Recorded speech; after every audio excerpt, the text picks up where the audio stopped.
सिवनी के दलसागर तालाब में खड़े ये पिलर अब टूटने वाले हैं। इन पिलर्स को खड़ा करने में अभी तक तकरीबन 1 करोड़ रुपए का खर्चा आ चुका है, लेकिन एनजीटी ने इन्हें तोड़ने के आदेश दे दिए हैं। एनजीटी ने इसके लिए नगर पालिका को 4 हफ्ते का वक्त दिया है। साथ ही साथ एनजीटी ने यह भी कहा है कि अब वो इस पुल से तालाब को हुए नुकसान की जांच करेगी और जो भी नुकसान हुआ होगा उसकी भरपाई नगर पालिका से कराएगी। एनजीटी के फैसले से स्थानीय विधायक दिनेश राय नाराज हैं और इस फैसले को आदिवासी समाज की अस्मिता से जोड़ रहे हैं। देखिए, जिस समय इस काम को हमने शुरू करवाया, नगर पालिका सिवनी ने शुरू किया, उस समय एनजीटी का कोई प्रावधान हमारे सिवनी को लागू नहीं था और ये काम ठेकेदार की लापरवाही से काफ़ी डिले हुआ। और उसी बीच में एक हमारे शहर के नवेंदु जी नाम के कोई वकील हैं, उनका कुछ म्युनिसिपल में कुछ लीज को लेके विवाद चल रहा था, जिसमें उन्होंने अपनी कोई लीज बढ़वाना चाह रहे थे, जिसको लेके डिले होने से वो नाराज़गी उन्होंने जाहिर की और वो एनजीटी चले गए, या उसका उनका जो व्यक्तिगत रहा होगा।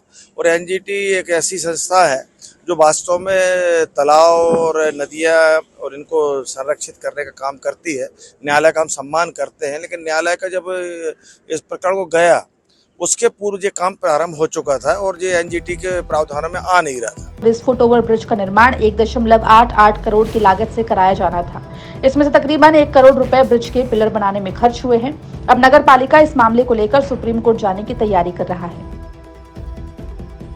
नगर पालिका के आनंद फानन में हमने कल 25 तारीख को बैठक बुलवाए थे। एनजीटी का जो फैसला आया है, एनजीटी से जो फैसले के खिलाफ में हम सुप्रीम कोर्ट जाएंगे और सुप्रीम कोर्ट जाके हम अपील करेंगे कि भाई सरकार का पैसा यहाँ पर लगा है। सरकार ने वहाँ पर 1 करोड़ 17 लाख रुपए की सैंक्शन करी थी और शिवराज जी ने यहाँ पर आके पूर्व मुख्यमंत्री जी ने उसका शिलान्यास किए थे।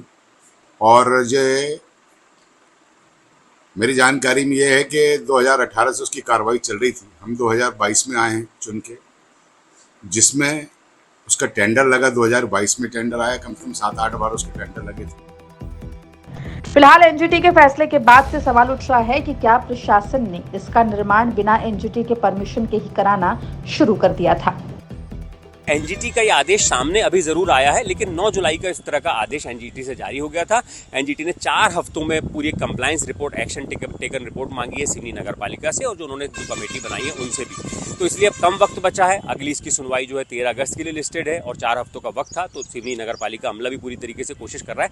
हालांकि इसमें एनजीटी का जो पूरा डिटेल ऑर्डर है उसमें एनजीटी ने यह माना है, इस बात का जिक्र किया है कि जो भी वेटलैंड है देश में, वहां पर अगर व्यापक जनहित हो तो वहां पर कोई परमानेंट कंस्ट्रक्शन किया जा सकता है, लेकिन सौंदर्यीकरण के लिहाज से किसी भी तरीके का कंस्ट्रक्शन ना किया जाए।